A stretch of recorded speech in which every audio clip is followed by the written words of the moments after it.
الحمد للہ رب العالمین والصلاة والسلام علی سید الانبیاء والمرسلین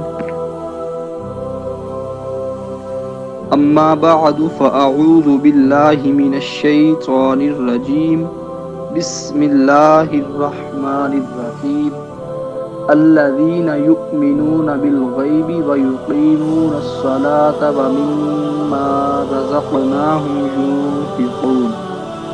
صدق اللہ العظیم۔ آج میں بیان کروں گا سورہ بقرہ شریف کی آیت نمبر 3 کا ترجمہ و تفسیر قرآن و حدیث کی روشنی میں۔ اللہ تبارک و تعالی نے ارشاد فرمایا الذین یؤمنون بالغیب، وہ لوگ جو بغیر دیکھے ایمان لاتے ہیں۔ آیت کے اس حصہ میں اللہ تعالی نے متقی لوگوں کا ایک وصف بیان کیا گیا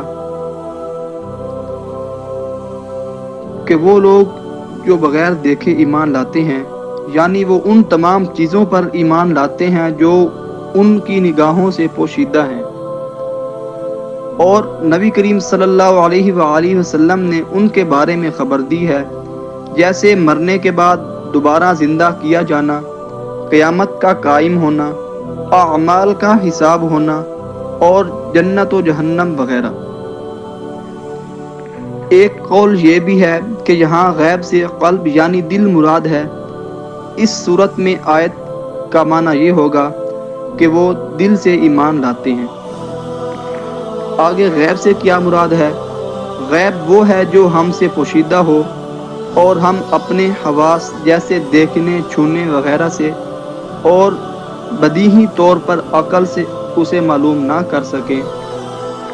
آگے اسی آیت میں اللہ تبارک و تعالی نے ارشاد فرمایا وَيُقِيمُونَ الصَّلَاةَ، اور نماز قائم کرتے ہیں۔ آیت کے اس حصے میں متقی لوگوں کا دوسرا وصف بیان کیا گیا کہ وہ نماز قائم کرتے ہیں۔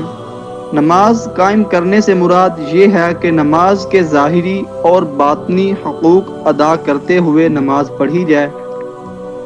نماز کے ظاہری حقوق یہ ہیں کہ ہمیشہ ٹھیک وقت پر پابندی کے ساتھ نماز پڑھی جائے اور نماز کے فرائض، سنن اور مستحبات کا خیال رکھا جائے اور تمام مفسدات و مکروہات سے بچا جائے، جبکہ باطنی حقوق یہ ہیں کہ آدمی دل کو غیر اللہ کے خیال سے فارغ کر کے ظاہر اور باطن کے ساتھ بارگاہ حق میں متوجہ ہو اور بارگاہ الہی میں عرض و نیاز اور مناجات میں محو ہو جائے۔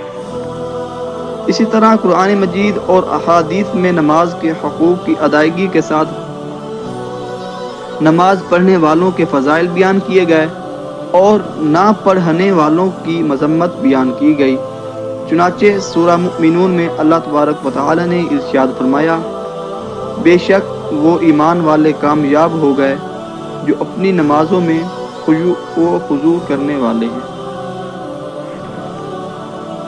اس طرح ایک حدیث مبارکہ ہے، حضرت ابو سعید خدری رضی اللہ تعالی عنہ سے روایت ہے، نبی اکرم صلی اللہ علیہ وآلہ وسلم نے ارشاد فرمایا جس نے جان بوجھ کر نماز چھوڑی تو جہنم کے اس دروازے پر اس کا نام لکھ دیا جاتا ہے جس سے وہ داخل ہوتا ہے۔ آگے اسی آیت میں اللہ تبارک و تعالی نے ارشاد فرمایا وَمِمَّا رَزَقْنَاهُمْ يُنْفِقُونَ،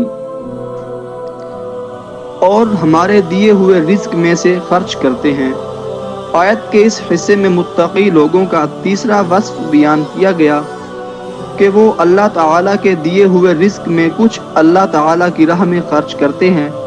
راہ خدا میں خرچ کرنے سے یا زکوٰۃ مراد ہے، جیسے کئی جگہوں پر نماز کے ساتھ زکوٰۃ ہی کا تذکرہ ہے، یا اس سے مراد تمام قسم کے صدقات ہیں، جیسے غریبوں، مسکینوں، یتیموں اور طلباء، مساجد و مدارس وغیرہ کو دینا، نیز اولیاء کرام یا فوت شدگان کے ایصال ثواب کے لیے جو خرچ کیا جاتا ہے وہ بھی اس میں داخل ہے کہ وہ سب صدقات نافلہ ہیں۔ مال خرچ کرنے میں میانہ روی سے کام لیا جائے۔ آیت میں فرمایا گیا کہ جو ہمارے دیے ہوئے میں سے کچھ ہماری راہ میں خرچ کرتے ہیں، یعنی کچھ خرچ کرتے ہیں۔ اس سے معلوم ہوا کہ راہ خدا میں مال خرچ کرنے میں ایسا نہیں ہونا چاہیے کہ اتنا زیادہ مال خرچ کر دیا جائے کہ خرچ کرنے کے بعد آدمی پچھتائے، اور نہ ہی خرچ کرنے میں کنجوسی سے کام لیا جائے۔ یعنی ایک بندے نے اتنا مال خرچ کر دیا، اتنا مال خرچ کر دیا، اب جب خرچ کرنے سے بعد فارغ ہوا، اس کے بعد کچھ بچا نہیں، اور پھر وہ اس پر پچھتانا شروع کر دے، تو یہ اس سے بہتر ہے کہ وہ کم خرچ کر لیتا۔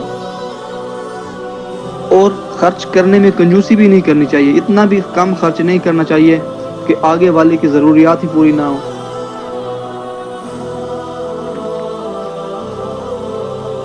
اس چیز کی تعلیم دیتے ہوئے ایک اور مقام پر اللہ تعالیٰ ارشاد فرماتا ہے، وہ لوگ جب خرچ کرتے ہیں تو نہ حد سے زیادہ بڑھاتے ہیں اور نہ تنگی کرتے ہیں، ان دونوں کے درمیان اعتدال سے رہتے ہیں۔